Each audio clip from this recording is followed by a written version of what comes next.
My name is Kaare Tersbøl. Currently I work as a freelance consultant. Otherwise I've been an executive director and manager for the past more than 20 years in very different organizations, but mainly within transportation, both in public and private sector companies.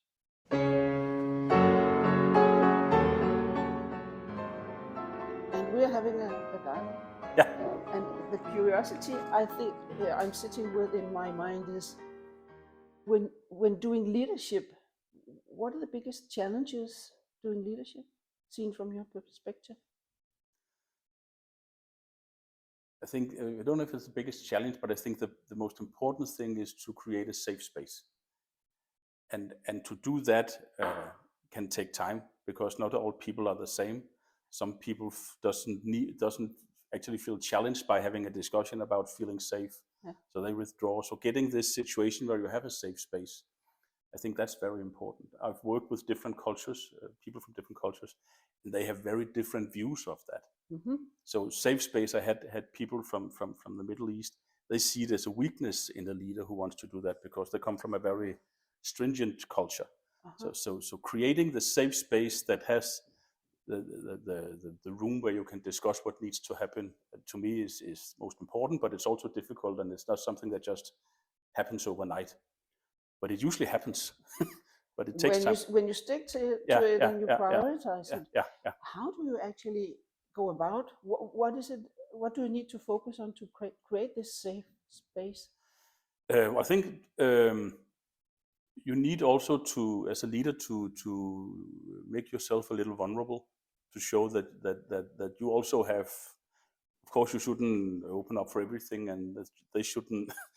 But you should also show that you also have a vulnerability, and then you should show a genuine interest in people, and also reflecting on what it is they are coming with, even though you disagree or don't understand. You also need to be open for that.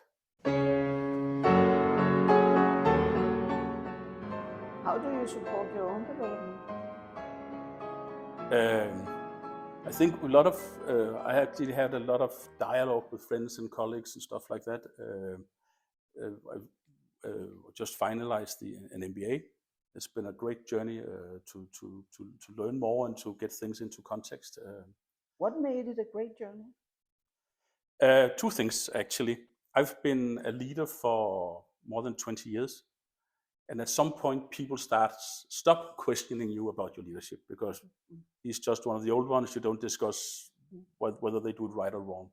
So having this leadership development alongside the MBA, which focused on your personal development as a leader and leadership in general, that pushes you a little bit, and it asks you to look things in new perspectives. So that was a great part of it. That's a good point. What you say, the more experience you get, the less feedback and the less questions. Yeah, because we assume that when you are a senior executive, you know everything. Yeah. And of course you have hold and blind spots, and even though you knew it, maybe you've stopped doing it.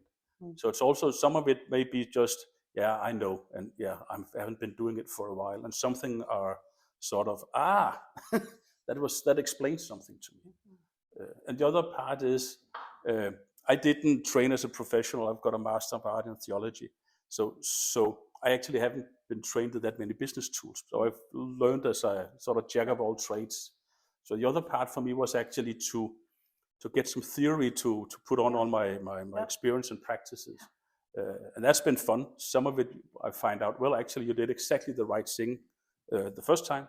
And sometimes I did, well, you actually went a very long way to do a very little thing, because you could have just done that. Yeah. So they've both been aha in a positive way, and where I said, I spent much more time than I needed to do. So.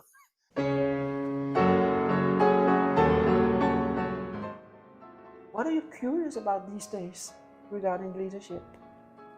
I think I'm the most curious actually about how to grow leadership. Yeah. It's about, how do you find young people who want to be leaders initially, and how do they grow in an organization? How do you make sure that you grow the right way?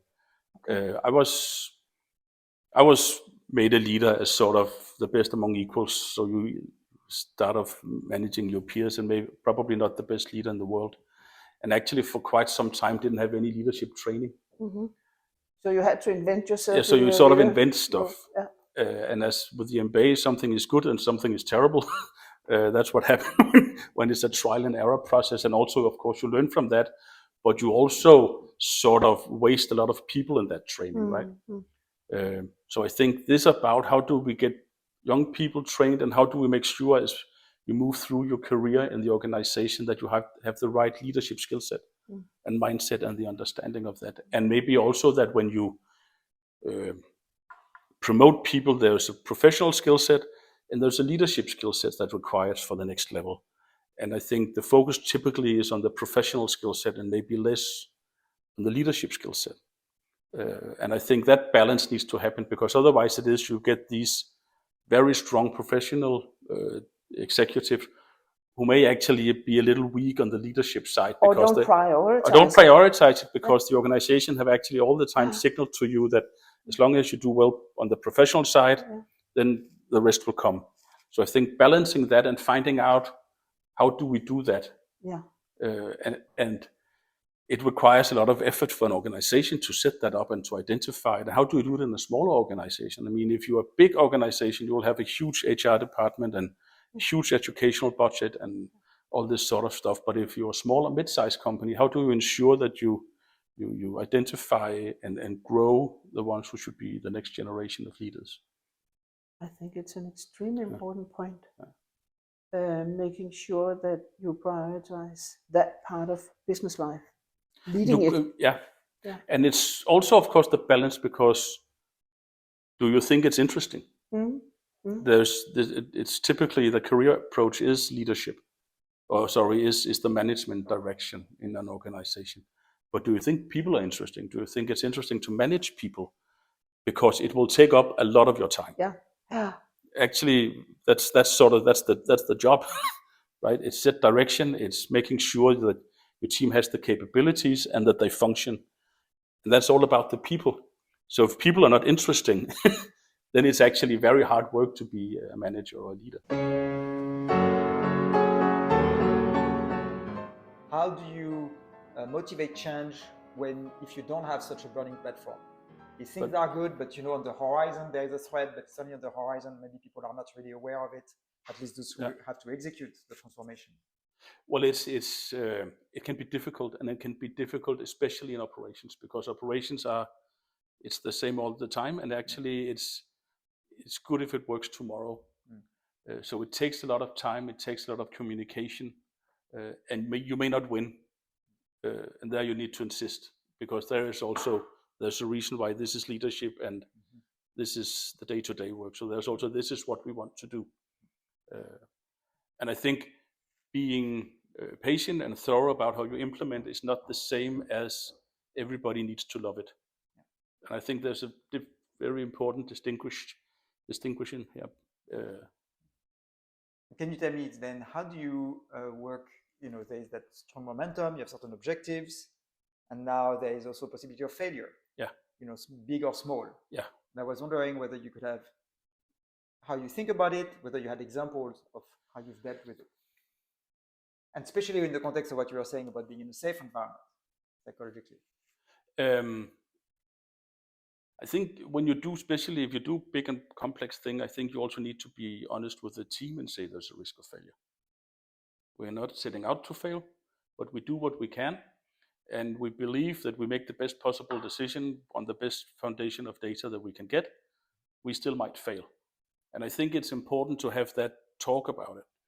And by having that talk, I think the chances of failing small rather than big are bigger, because then people recognize it, they can air their concerns, and you might be able to navigate and mitigate some of the risks that turns out to be failures. But if you have a complete team that actually mentally all are risk managers because they want to succeed, and we've talked honestly about it, then people can also feed back and say, everybody thinks this is a good idea. I don't think it's a good idea, because when you're a group, you have a tendency to sort of decision bias. And the first half have said yes, then the next 20% will also say yes. And the last 30% will shut up.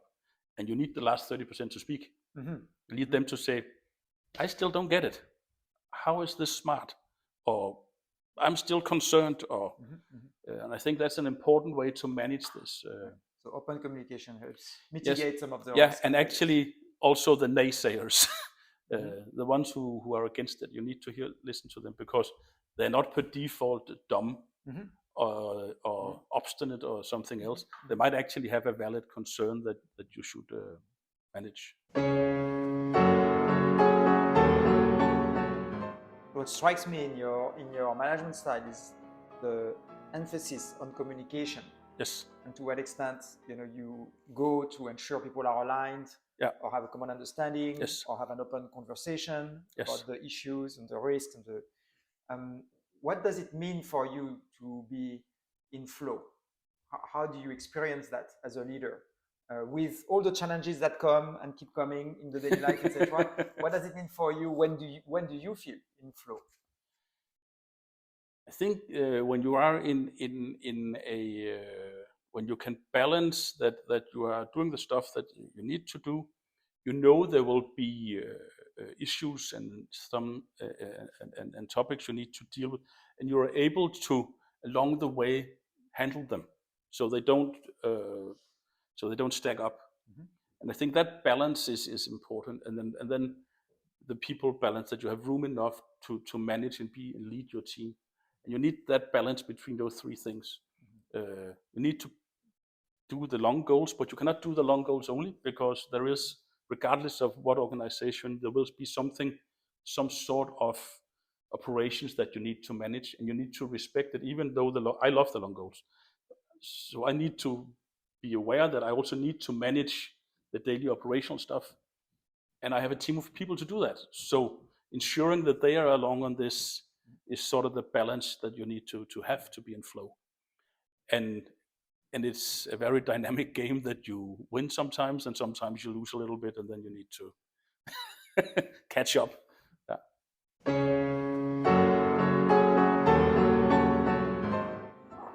So Berit, what did you notice in this conversation, this dialogue with Kaare? Yes, I have taken some notes, and I have some keywords when I was listening to him and observing him. The first that came to my mind is his dynamic approach. He obviously accepts complexity. It's there, and he even sounds like he likes dealing with complexity. I got the sense that if things are not complex, he will start to be bored, maybe. Things are inspiring when they're not an easy fix. Then also, obviously, he's very value-driven. He knows what he wants, and he's ready to kind of pay a price. He explained that sometimes he have to be very patient to succeed, because he knows that it is the clever thing to go for, and then he takes the struggle and spends the time. Courage is also an impression I got, that he and courage when he comes across as a person who really accepts uncertainty. He knows that things are complex. There's no easy fix, and he takes it up, he deals with it, and he accepts complexity. He doesn't try to kind of narrow down and cut things into small pieces to deal with it. He would rather take the struggle and solve the complexity. And then a very strong impression that came across when we listened to him is the combination of being observant to both creating results and handling and dealing and developing relationships. They're totally linked. He's open about own doubts, right, and he speaks up. I get the impression that he's willing to speak up when it is needed. And then he had a quote: "You can't develop without failure." He couldn't have that quote if he wasn't transparent, courageous, and open-minded. We could actually have a hypothesis that having these traits and these strengths about courage, being transparent, also being tough when needed, and ambitious, value-driven, it's easy to imagine that the pitfall could be that he could step somebody over their toes, he could hurt somebody, or he could offend somebody. And that is different from the way he kind of do his leadership.